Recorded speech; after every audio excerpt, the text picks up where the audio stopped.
Hi, this is David Aragona coming to you from beautiful Belmont Park. It's Friday before the Belmont Stakes and plenty of great stakes action today. We're going to take a look at the late pick four, races 8 through 11. It kicks off with the Grade 2 True North. Some really top sprinters in this race. We had a few scratches. Number 2 Joking and number 5 Limousine Liberal have both come out of this race. Limousine Liberal expected to run tomorrow in the Met Mile instead.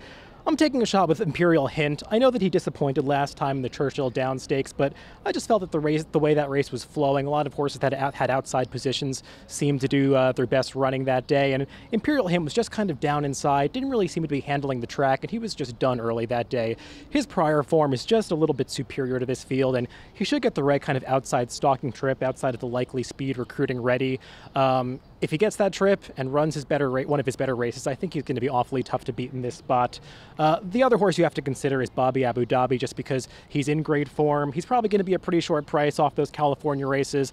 I think he's facing a slightly tougher field today, but he's one you also have to throw in. The other two that I would use sort of as backups are Westwood and Whitmore. I'm not sure how much pace is going to develop for Whitmore, but he definitely has figures that make him competitive in here. And I thought he too had a slight excuse last time in the Churchill Downs Stakes, where he just had some traffic trouble trying to rally on a racetrack that wasn't really conducive to horses with his style. So I'm focusing on Imperial Hint and using some backups in the True North. Race 9, the New York Stakes, Grade 2. Sister Charlie is going to be awfully tough to beat in here for Chad Brown. I'm not really trying to beat her. She is an A for me if I'm playing ABC-type wagers in this pick 4 sequence. The others are all backups. You obviously have to use Daddy's Little Darling. She always performs well in these types of races. Doesn't win that often, but she's usually right there. I'll also use Chad Brown's other horse, 4-Star Crook. She comes from pretty far back. She's going to need a great trip to beat Sister Charlie, but she should be right there at the finish. And the other horse that I want to throw in at a price in this race is the European shipper, Snowy Winter. This horse has just gotten very good lately. She's running against slightly lesser company in Europe, but she's defeated a few, or she's run behind a few decent horses like Fabricate and Autocratic 3-back, and I think she's going to give a good account of herself in here at a pretty solid price.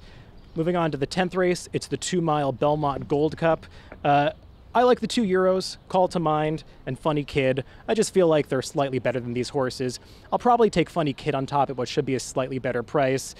He finished ahead of a really top Group 1 stayer in Europe, Ice Breeze, last time. Call to Mind has just been keeping good company in Group 2 races overseas, and he seems like the right other horse in there.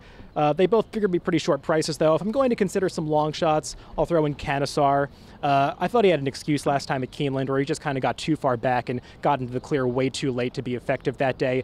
He's got French form that is competitive going over longer distances, so I'll use him as well. And even the 3rd European, Prince of Arran, he has been beaten by large margins in a lot of those races, but he's just been in way over his head in races like the Dubai Gold Cup and the Ascot Gold Cup last year. And with the drop in company today, I think he might be able to make some noise at a bit of a price. And then the last race, the 11th, we've got Turf Maidens going a longer distance. The horse to beat is probably Into the Breach. I didn't love his return last time, but he figures to take a step forward off that race in his second start off the layoff. He has back turf races last year that make him awfully competitive in this spot. Mathematician always shows up, but he's had plenty of chances. He doesn't really excite me.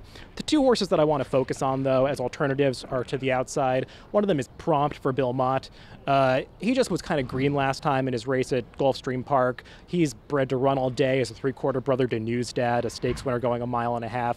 And the horse that really interests me is the one drawn right to his outside, the Jimmy Toner horse, Hampton Point, with Rod Ortiz taking over the riding duties. His debut at Gulfstream, it's worth watching because he just kind of got lost in one of those big maiden fields. He didn't really know what he was doing at the back of the pack, but if you look at Trackist numbers, he was running the fastest final splits at the end of that race, and Jimmy Toner's got a knack for figuring out which of these horses want to go longer distances, so I think he's going to give a much better account of himself today. So I'll focus on those 2 as alternatives in the last leg of the late pick 4 at Belmont Park.